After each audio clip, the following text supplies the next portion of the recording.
আসসালামু আলাইকুম বন্ধুরা, সবাই কেমন আছেন? আশা করি সবাই ভালো আছেন। দূরে এবং কাছে যেখান থেকে আমার ভিডিও দেখছেন সবাইকে জানাই আন্তরিক শুভেচ্ছা এবং অভিনন্দন। আমি আজকে নিয়ে এসেছি একটি ফল দিয়ে পায়েস রান্নার রেসিপি। এটা আমি ফল দিয়ে রান্না করেছি। আর এই পায়েসটি খুবই মজাদার এবং টেস্টি একটি পায়েস। আপনারা বাসায় ট্রাই করবেন।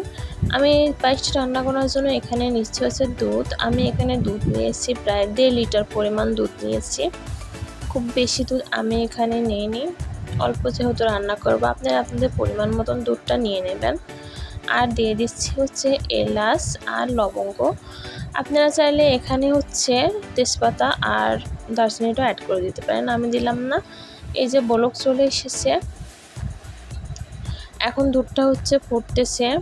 এ পর্যায়ে আমি দিয়ে দিচ্ছি চাল, আর এটা চিনি গুঁড়া চালটাকে আমি ভিজিয়ে রেখেছিলাম, সেটাকে আমি দিয়ে দিচ্ছি।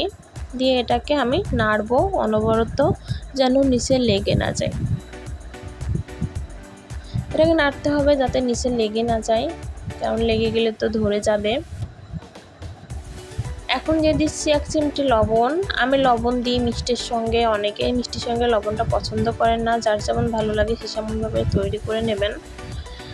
আর এর সঙ্গে আমি যেটা দিয়েছি কালার, সেটা ড্রাগন। আমি ড্রাগন দিয়ে রান্না করেছিলাম। আমি একটা ড্রাগন আমি যে ব্লেন্ডার করে ছেঁকে নিয়েছি, বীজটাকে আলাদা করে নিয়েছি।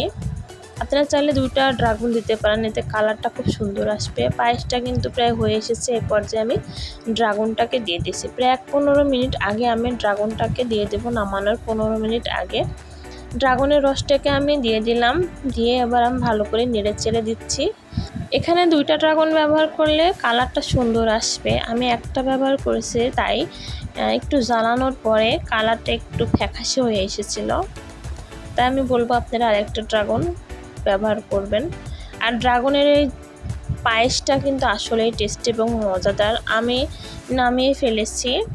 আমি যেভাবে কালারটা এমন এসেছে, 2টা দিলে কালারটা আরও সুন্দর আসবে। আমি যেহেতু বাসায় একটাই ছিল, আমার নিজের গাছের আর কি ড্রাগনটা, সেটা দিয়ে আমি এটা তৈরি করেছি। তৈরি করে নিতে পারেন ড্রাগনের পায়েস রেসিপিটা। খুব মজাদার এবং টেস্টি একটি পায়েস রেসিপি। আর এটা কিন্তু বাচ্চাদের জন্য বেশ উপকারী।